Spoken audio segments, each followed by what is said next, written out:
بسم اللہ الرحمن الرحیم۔ ایک دودھ کی بالٹی ہو اور دودھ کی بالٹی میں ایک قطرہ یا دو قطرے پیشاب کی گر جائیں یا کوئی بھی گندی چیز اس کے اندر گر جائے تو اس پوری بالٹی کو ہم ناپاک سمجھتے ہیں، اور اس دودھ کا ہم استعمال نہیں کرتے کہ اس میں نجس چیز گر گئی ہے، اس میں پیشاب کے قطرے گر گئے ہیں یا ناپاک چیز گر گئی ہے، اور وہ دودھ جو بظاہر صاف ستھرا نظر آ رہا ہے اس دودھ کو ہم استعمال نہیں کر سکتے۔ وہ ہمارے نزدیک مشکوک ہو جاتا ہے کہ اس میں کا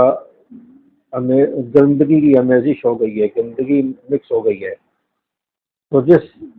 دودھ کی بالٹی میں ایک یا دو قطرے جو معمولی سے قطرے ہیں وہ گرنے سے ہم اس کو نجس سمجھتے ہیں، ناپاک سمجھتے ہیں اور پینے کے قابل نہیں سمجھتے ہیں۔ تو جس ترجمہ قرآن میں جس تفسیر میں غلط اور بد عقیدہ لوگوں کی کتابوں کے حوالے شامل کر دیے جائیں، یعنی ان کتابوں کے حوالے شامل ہو جائیں۔ قرآن تو صحیح ہے، اس کا ترجمہ بھی صحیح ہے، لیکن اس کے اندر حوالے وہ غلط عقیدہ لوگوں کے، یعنی جو کتابیں متنازع کتابیں ہیں جن میں صحابہ کی گستاخی اور توہین ہو، ان کتابوں کے حوالے اس میں شامل کر دیے جائے تو اب یہ ترجمہ قرآن بھی صحیح نہیں رہے گا، اس میں بھی شک ہو جائے گا، یہی مشکوک ہو جائے گا کہ اس میں غلط گروہ کی کتابوں کے حوالے شامل کر دیے گئے ہیں جو متنازع کتابیں ہیں،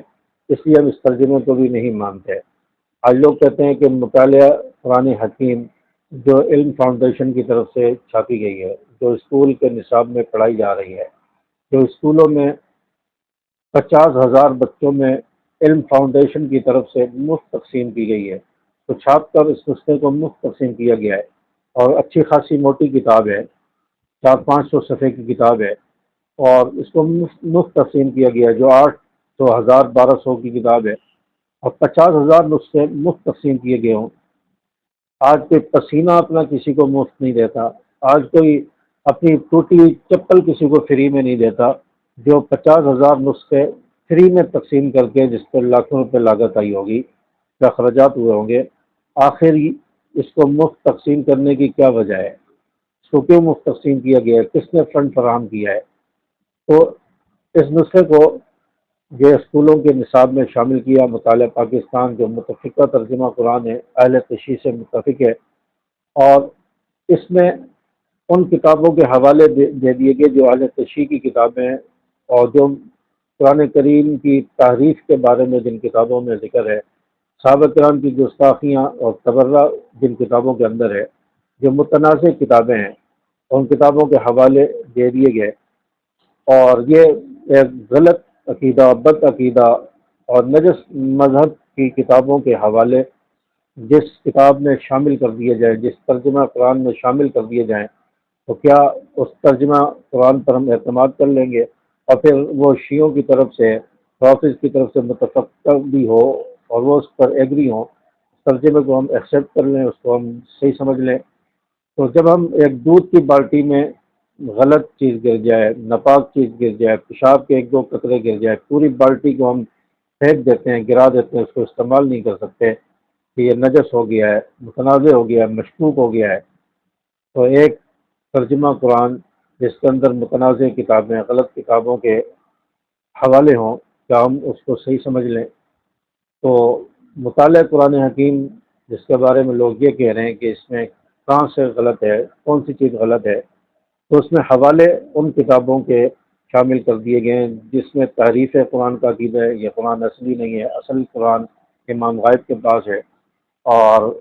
صحابہ کرام رضوان اللہ علیہم اجمعین پر تنقید کی گئی ہے، ان کو برا بھلا کہا گیا ہے، ان پر ان کی گستاخیاں اور توہین کی گئی ہے، ان کتابوں کے حوالے۔ اس لیے ہم اس کتاب کو، اس ترجمہ قرآن کو، مطالعہ قرآن حکیم کو ہم صحیح نہیں مانتے، اس کو فی الفور اسکول کے نصاب سے ختم کیا جائے، اور ہماری نوجوان نسل کو پڑھایا جا رہا ہے۔ آپ اس پر غور کریں، ہم سوئے رہے لیکن دشمن اپنا کام کرتا رہا، اور ہماری نوجوان نسل کو پڑھایا جا رہا ہے، تیسری چوتھی کلاس سے لے کر 12ویں کلاس تک اور ان کی ذہن سازی کی جا رہی ہے، اور صحابہ کرام کی گستاخی والی کتابوں کے حوالے والا ترجمہ انہیں پڑھایا جا رہا ہے۔ جب ان حوالوں کو دیکھیں گے اور ان کتابوں کو سرچ کریں گے، ان کی ریسرچ کریں گے، پڑھیں گے،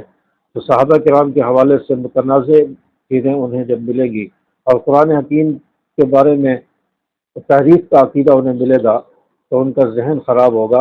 اور وہ بچہ جب پڑھ کر فارغ ہوگا تو کس ذہن کا ہوگا، قرآن کے بارے میں اس کا عقیدہ کیا ہوگا، صحابہ کے بارے میں کیا ہوگا۔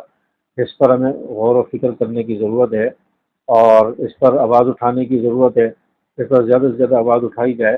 اور آپ کی اس بارے میں کیا رائے ہے کہ اس ترجمہ قرآن، مطالعہ قرآن حکیم کو، اس کو بینڈ ہونا چاہیے، اسکولوں کے نصاب سے نکلنا چاہیے یا نہیں؟